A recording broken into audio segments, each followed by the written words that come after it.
I'm going to talk to you about some things that I've learned in my journey. Most from experience, some of them I heard in passing, many of them I'm still practicing, but all of them I do believe are true. Life is not easy. It is not. Don't try to make it that way. Life's not fair. It never was. It isn't now, and it won't ever be. Do not fall into the trap, the entitlement trap, of feeling like you're a victim. You are not.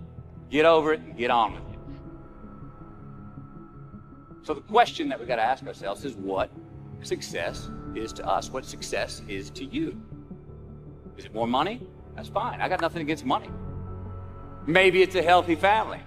Maybe it's a happy marriage. Maybe it's to help others, to be famous, to be spiritually sound, to leave the world a little bit better place than you found it. Continue to ask yourself that question. Now, your answer may change over time, and that's fine. But do yourself this favor.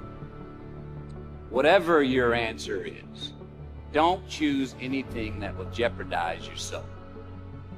Prioritize who you are, who you want to be, and don't spend time with anything that antagonizes your character.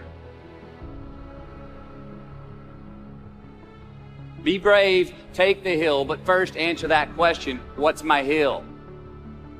So first, we have to define success for ourselves. And then we have to put in the work to maintain it. Take that daily tally. Tend our garden. Keep the things that are important to us in good shape. Where you are not is as important as where you are. It is just as important where we are not as it is where we are.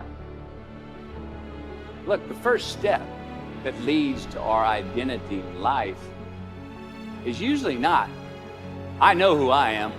I know who I am. That's not the first step. The first step's usually, I know who I am not. Process of elimination. Defining ourselves by what we are not is the first step that leads us to really knowing who we are. You know that group of friends that you hang out with that they really might not bring out the best in you? You know, they gossip too much or they're kind of shady. They really aren't going to be there for you in a pinch. Or how about that bar that we keep going to that we always seem to have the worst hangover from?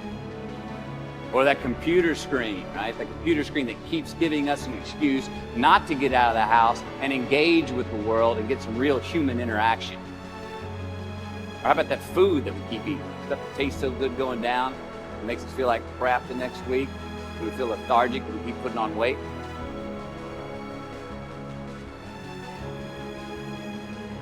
Well, those people, those places, those things, stop giving them your time and energy.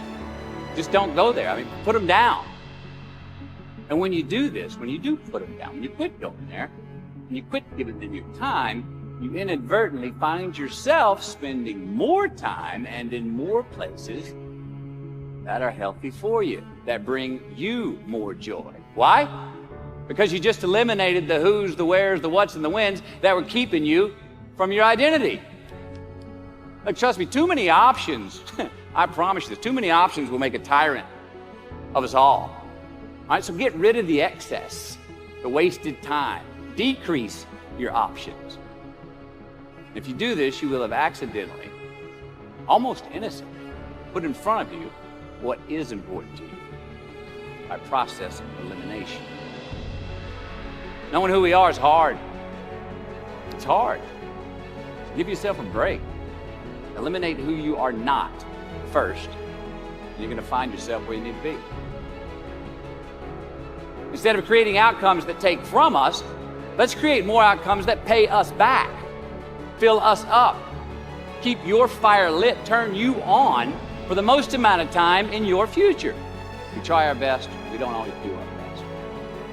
Well, architecture is a verb as well. And since we are the architects of our own lives, let's study the habits, the practices, the routines that we have that lead to and feed our success, our joy, our honest pain, our laughter, our earned tears. Let's dissect that and give thanks for those things. And when we do that, guess what happens? We get better at them, and we have more to dissect. Be discerning. Choose it because you want it. Do it because you want to. You're going to make mistakes. You got to own them. and you got to make amends. And then you got to move on. Guilt and regret kills many a man before their time. So turn the page, get off the ride. You are the author of the book of your life.